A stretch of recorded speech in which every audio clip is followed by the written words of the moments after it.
السلام علیکم جی۔ آج 2024 کے سال کی 30 اگست ہے، اور یہ 30 اگست جبری گمشدگیوں یا انفورس ڈسپیئرنس کے خلاف عالمی طور پر ایک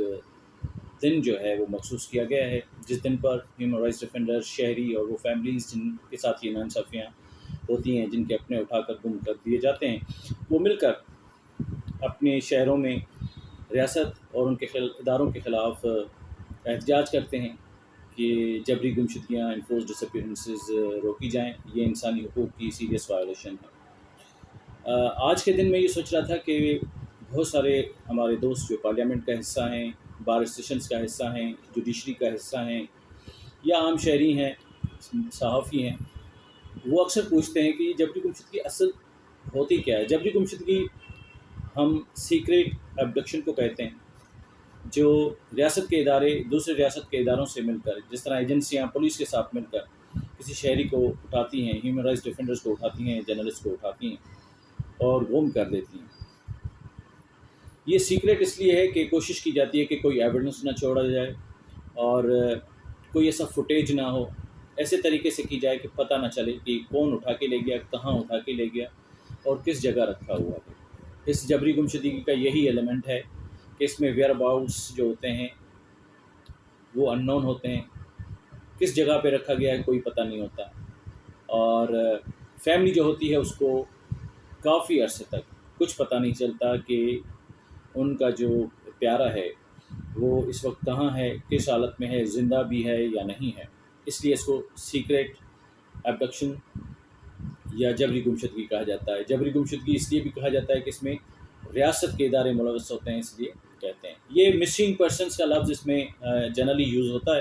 لیکن میں ایز اے ٹیکنیکلی اس کو مسنگ اس لیے نہیں یوز کرتا کہ مسنگ پرسنس وہ ہوتے ہیں جو کسی میلے سے،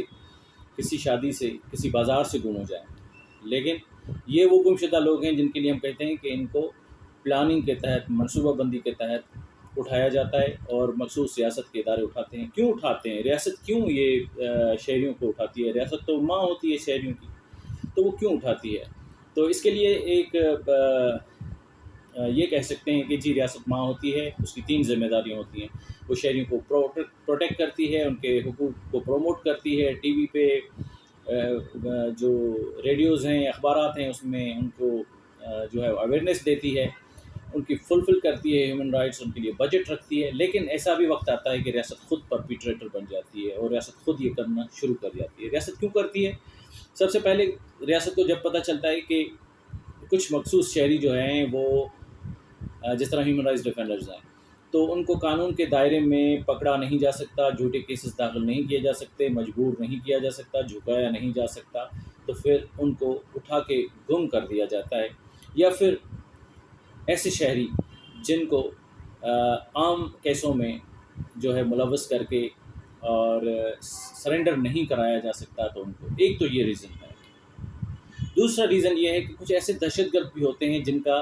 ٹرانس نیشنل نیٹ ورک ہوتا ہے، یا کچھ ایسے ہوتے ہیں جو اپنی ایویڈنسز نہیں چھوڑتے اور اتنا سافسٹیکیٹڈ کام کرتے ہیں کہ ریاست مجبور ہو جاتی ہے کہ وہ اگر مل جائیں یا ان کا کوئی بندہ یا کوئی شخص مل جائے تو ان کو اٹھا کر ایسے مقام پہ رکھ لیتی ہیں جو قانون کے دائرے سے باہر ہو۔ یہ اس لیے کیا جاتا ہے کہ قانون ایک جوابدار کو پروٹیکٹ کرتا ہے، لیکن جبری گمشدگی میں جو ایک شخص ہوتا ہے، جو شہری ہوتا ہے، ہیومن رائٹس ڈیفینڈر ہوتا ہے، اس کو الگ سے رکھا جاتا ہے، جہاں قانون کی جو پرنسپلز ہیں، قانون جو ہے وہ لاگو نہیں ہوتا، کیونکہ پتہ ہی نہیں ہوتا کہ کہاں ہوتا ہے۔ اگر اس کو پولیس اٹھا لے تو 24 گھنٹوں میں قانون کے مطابق اس کو مجسٹریٹ کے سامنے پیش کیا جاتا ہے، پھر ضمانت کی اپلیکیشن، اس کی وکیل تک اس کی ایکسیس ہوتی ہے، فیملی تک اس کی سے ملاقات ہوتی ہے، جج کے سامنے آرگیومنٹ دیے جاتے ہیں، ریمانڈ لیا جاتا ہے، پھر بیل منظور ہو رد ہو، اگر بیل منظور ہو جائے تو چھوڑنا پڑتا ہے۔ یہ ساری جو مجبوریاں ہیں ان کی وجہ سے، یہ کہتے ہیں کہ جی یہ ساری مجبوریاں ہیں، ان کی وجہ سے اس شہری کو اٹھا کے قانون کے پروٹیکشن کے دائرے سے آپ باہر رکھ لو، جہاں قانون کی جو ہے وہ لفظ کاف بھی کوئی سنائی نہ دے۔ تو اس میں کچھ ایلیمنٹ ایسے ہوتے ہیں جس میں ریاست کے بیہیویئر کا پتہ چلتا ہے کہ ریاست اپنی جو جوڈیشری ہے اس پہ بھی اعتماد نہیں کرتی۔ ان کو پتہ ہوتا ہے کہ ہم پکڑ کر دیں گے پولیس کو، پولیس کیس نہیں صحیح بنائے گی، پولیس پہ بھی بھروسہ ان کا نہیں ہوتا، اور وہ سمجھتے ہیں پولیس نااہل ہے، پولیس اس کو نہیں پکڑ سکتی، ایف آئی اے نااہل ہے، وہ نہیں پکڑ سکتی، یا پکڑ کر زیادہ دیر تک جیل میں رکھ نہیں سکتی، کیس مضبوط بنا نہیں سکتی، پھر پروسیکیوشن جو سرکاری وکیل ہوتے ہیں وہ کیس صحیح پریزنٹ نہیں کر سکتے، کیس میں اتنے گیپس ہوتے ہیں کہ وہ جلدی چھوٹ جائے گا، ضمانت ہو جائے گی اور عدالتیں سزا نہیں دے سکیں گی۔ تو ان ریاستوں کا ان سارے اداروں پہ، پولیس، ایف آئی اے، پروسیکیوشن، جوڈیشری، ان سب پہ اعتماد نہیں ہوتا، اسی لیے یہ پریکٹس کرتے ہیں۔ اور اس میں کون کون سے رائٹس جو ہیں وہ ایک جوابدار کے ایک جبری گمشدگی کا جو متاثر شخص ہے اس کے متاثر ہوتے ہیں۔ اس میں جی سب سے بڑا رائٹ جو اس کا ہوتا ہے وہ رائٹ ٹو لائف ہے، کہ اس کی زندگی کو ہر وقت خطرہ ہوتا ہے اور کسی جان بھی لی جاتی ہے اس کی، کبھی کبھی لاشیں ملتی ہیں۔ دوسرا ہے right not to be tortured, یہ ایسا ایبسولوٹ رائٹ ہے کہ جنگ کے وقت بھی کسی کو ٹارچر نہیں کیا جاتا، لیکن جبری گمشدگی کے دوران آپ کتنا بھی ٹارچر کرتے رہیں تو کوئی اس پر کوئی ذمہ داری لینے کے لیے اس کی تیار نہیں ہوتا۔ رائٹ ٹو کاؤنسل بھی نہیں ہوتا، کوئی وکیل کرنے آپ، فیملی سے ملاقات نہیں ہوتی، آپ کا کوئی میڈیکل کا ایشو ہو تو ڈاکٹر تک آپ کی رسائی نہیں ہوتی، اور آپ کا ریمانڈ ومانڈ یہ ساری ڈیو پروسیس آف لا جو ہوتا ہے کہ جی مجسٹریٹ کے سامنے پیش کریں، چارج دیں، پھر ریمانڈ لیں، پھر 3 دن رکھیں، پھر 3 دن کا ریمانڈ لیں، پھر پوچھ گاچھ کریں قانون کے دائرے میں، یہ ساری جو قانونی لوازمات ہیں یہ رائٹ ہیں، یہ سسپینڈ سمجھنے ہو جاتے ہیں یا ہوتے ہی نہیں ہیں۔ تو وہ شخص جو جبری گمشدہ ہو جاتا ہے وہ قانون کے دائرے سے بالکل باہر ہو جاتا ہے، اسی لیے یہ ریاستیں کرتی ہیں۔ اور انفارچونیٹلی ہماری ریاست لیں، پھر 3 دن رکھیں، پھر 3 دن کا ریمانڈ لیں، پھر پوچھ گاچھ کریں قانون کے دائرے میں، یہ ساری جو قانونی لوازمات ہیں یہ رائٹ ہیں، یہ سسپینڈ سمجھنے ہو جاتے ہیں یا ہوتے ہی نہیں ہیں۔ تو وہ شخص جو جبری گمشدہ ہو جاتا ہے وہ قانون کے دائرے سے بالکل باہر ہو جاتا ہے، اسی لیے یہ ریاستیں کرتی ہیں۔ اور انفارچونیٹلی ہماری ریاست پاکستان کا بھی نام ان ملکوں میں ہے جس میں یہ کرائم ہوتے رہے ہیں۔ ان ریاستوں میں جس میں سب سے زیادہ یہ کرائم ہوئے ہیں یا ہوتے رہے ہیں ان میں عراق شامل ہے، سری لنکا شامل ہے، ارجنٹینا، گوتمالا، پیرو، الجیریا اور پاکستان، یہ سارے علاقے، خاص طور پہ لیٹن امریکہ کے علاقے اس میں ہیں۔ لیکن سب سے زیادہ تعداد اس وقت تک جو جبری گمشدگیوں کا ہے وہ سری لنکا میں 1 لاکھ جبری گمشدگیاں ہوئی تھیں۔ سری لنکا میں 60,000 سے 1 لاکھ کا وہ بتایا جاتا ہے، جو 1984 کے بعد سے لے کر جب 2009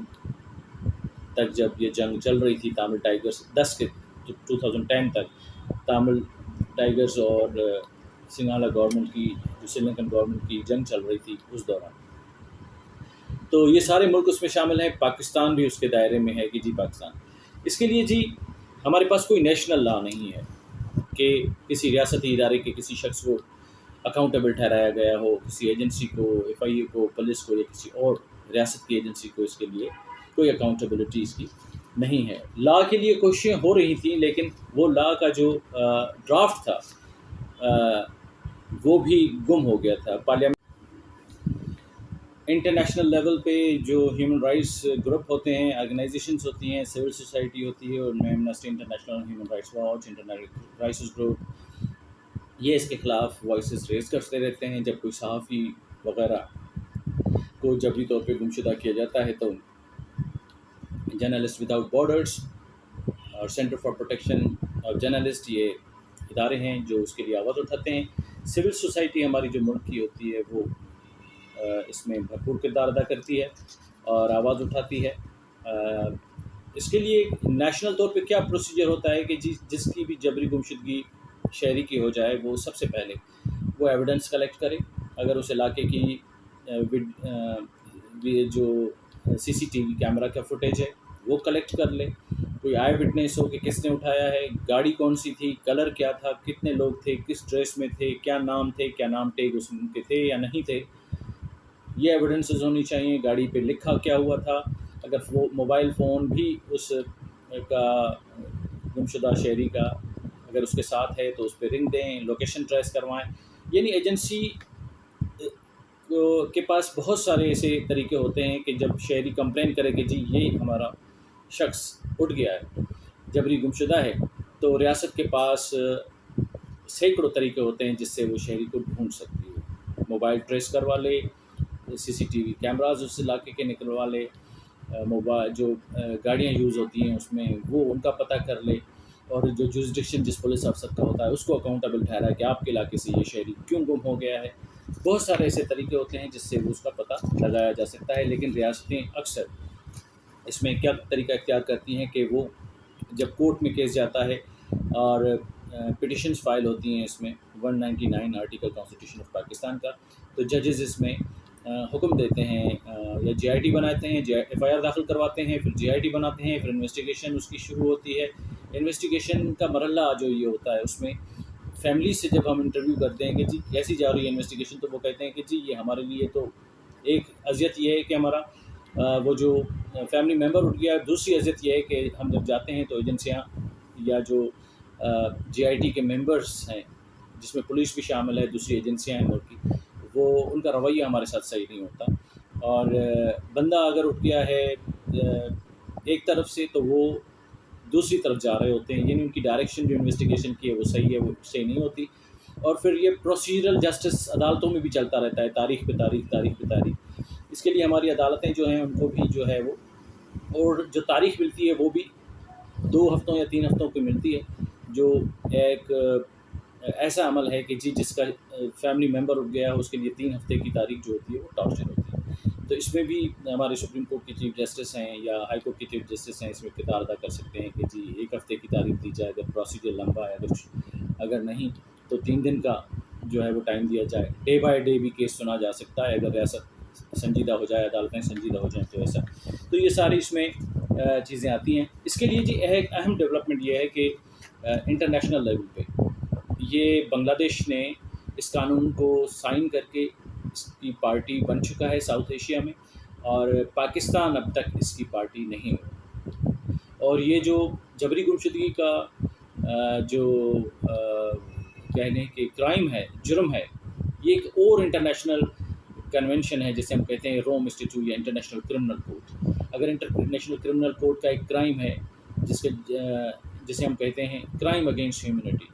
تو اگر کسی بھی ریاست میں منصوبہ بندی کے تحت، پلاننگ کے تحت ریاست کے ادارے مخصوص قسم کے شہریوں کے پیچھے، کسی تنظیم کے شہریوں کے پیچھے، کسی پولیٹیکل پارٹیز کے شہریوں کے پیچھے، یا سول سوسائٹی یا ہیومن رائٹس ڈیفینڈرز کے پیچھے لگ جائیں اور منصوبہ بندی کے ساتھ یہ کرائم کریں، تو پھر یہ کمپلین انٹرنیشنل کرمنل کورٹ میں بھی پک اپ ہو سکتی ہے، اور یہ انٹرنیشنل کرائم اگینسٹ ہیومینٹی کے دائرے میں بھی آ جاتا ہے۔ تو پاکستان سے ہماری 2 ڈیمانڈس ہیں، پاکستانی حکومت سے، ریاست سے، کہ پاکستانی ریاست اور حکومت انٹرنیشنل کرمنل کورٹ کا روم انسٹیٹیوٹ جو ہے اس میں ہم پارٹی بنیں، اس کو سائن کریں، اس کو ریٹیفائی کریں، اور اس کے علاوہ جو کنونشن اگینسٹ انفورس ڈس اپیئرنس ہے جسے ہم کہتے ہیں جی convention for the protection of all people against enforced dish appearances,